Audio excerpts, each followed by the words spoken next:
Hello everyone, myself Hrishikesh Raj, and in this video we are going to talk about the Indian education system. I made one video before this on the Indian education system, but I personally feel that that video was not up to the mark, and for that reason today I am making this video on the Indian education system.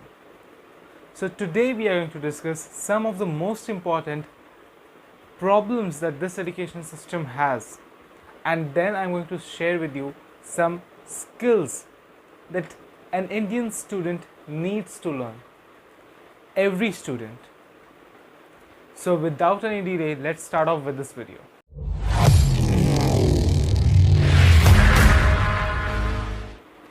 Okay, so the first part is the problems. Okay, so first of all, we'll see some major problems that this Indian education system has.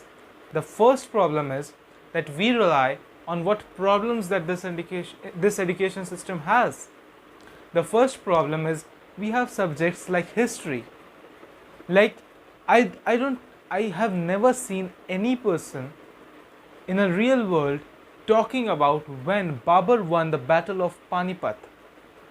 I have never seen someone discussing who built the Taj Mahal. The builder, of course, we know, we talk about Shah Jahan, but we don't talk about who built the Taj Mahal, the builder. So when we don't have such things in the real life, we don't have to even talk about such things in the practical world, why do I have to learn something for 4-5 years? For so many years we are just taught about such things. Why do I have to know which type of soil is there under my home? Like, I don't really care. Be it any soil, I have a house over it. These points are baseless. We don't have to include such things in the Indian education system. This has 14 years of school life, then 3 to 4 years of college life, and if you have to do something else, some more degrees, then another 3-4 years. So around 20-22 years we are spending learning what kinds of wars were taking place in the past, who won which war, and such things.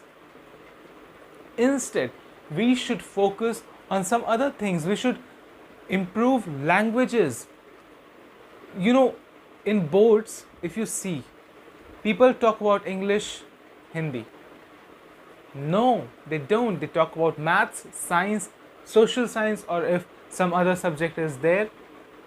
They don't talk about those languages because they are considered after it, after the subjects. Instead, what I think is languages are much more important than other subjects, because languages can help you talk with other people, help you communicate with other people. The second problem is that the students are only taught about these studies. They are not at all given the extracurricular activities. They are not; those activities are not promoted in the schools. Instead, we should be talking about overall development of people, of students, because in future you don't have to imply these skills in your real world. Only if you are in this field, if you are an historian, an archaeologist, a historian, if you are someone like that, then obviously you'll have to study history. If you are a mathematician, then you'll have to study maths. But if you're not, you don't really care. Actually, I believe that after 4th, 5th, okay, till then you have primary education, but then once you enter the middle school, the high school, then you should have the subjects there. There should not be streams. Obviously now it has been implemented for class 9th, but it should be from 6th or at least from 8th, because by then everybody knows what they have to actually do in their life. And if they don't know, then if you decrease that limit, they'll surely know. So that people don't have to go across those 5 7 subjects. Instead, one person focusing on one subject can be better. You have to give 20% to every 5 subject, but if you have one subject in front of you, that person will give its 100% on it. The third thing is that teachers are incapable. Now this can be harsh, but why? Let me explain. The teachers who are teaching in standard 9th, standard 10th, they are being paid equivalently to the teachers teaching in standard 1 in nursery. So if a 9th grade teacher is getting that equal pay that a primary teacher is getting, then that will reduce the teachers' numbers, because teachers are also giving so many years of their lives and getting into an institution, teaching so many students, struggling 6 to 7 hours every day only in the school, then at home, but they are not getting paid as much as they want, they should be. So the pays of teachers is less, so the quality of teachers will also be less, and the same happens with the quantity of teachers. The quantity of teachers in some parts of India is 100 is to 1, like 100 students are having one teacher for them, whereas it is advised to have 24 students per teacher, but that is not happening.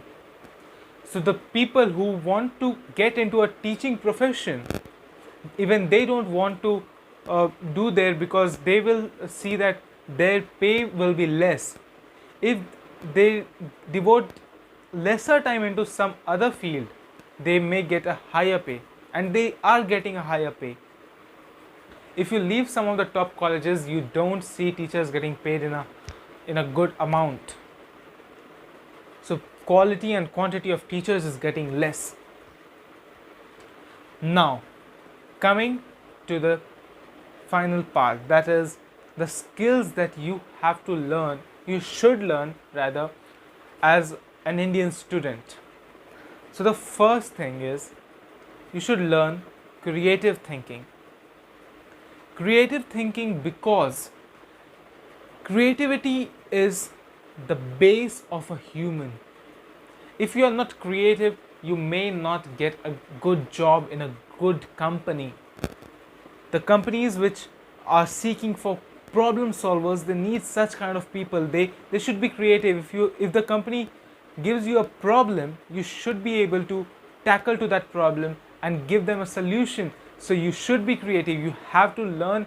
See, creativity comes with time, but you obviously have to practice it. So you have to get creative. You have to find new ways to solve problems. You have to be creative in other fields. You may not be good in art, but maybe you can try out things.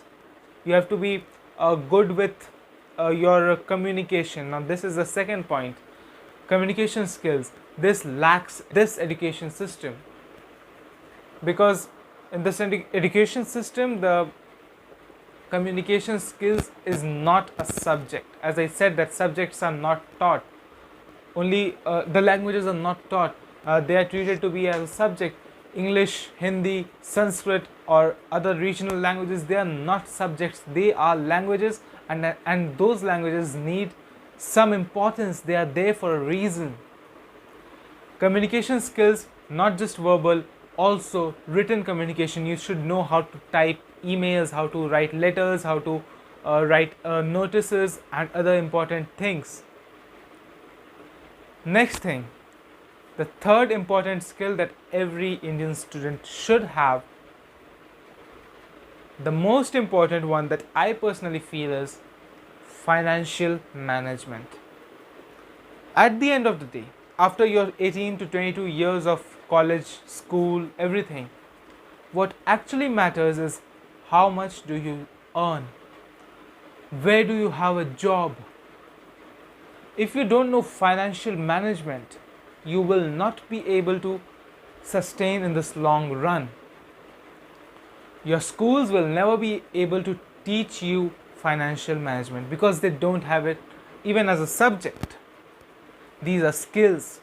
You should know how to manage your finances. You should know how to invest, where to invest, when to invest. For that, you have many courses on YouTube, many courses on some other platforms also, paid, free, everything. At least your basics should be clear. When should you get into the stock market?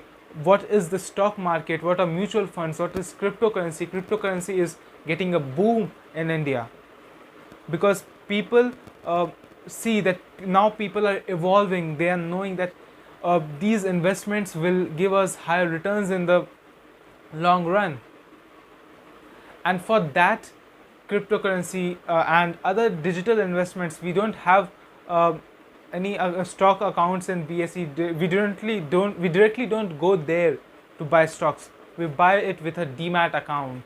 There are so many apps to invest, great apps to invest. Why don't we learn these skills instead of learning the wars, the soil types, and those other things? This thing should be looked upon. And yes, with this, we come to the end of this video. And I hope you liked this video. If you did so, like it. And yes, share it with every student you know. Because every student needs to understand these problems and should know these solutions too. So that was all from my side. Comments are open and you can go and comment anything you want to, and obviously, as I said, share it with all your friends, all your family members, maybe with your teachers, and like it. Till the next video, goodbye.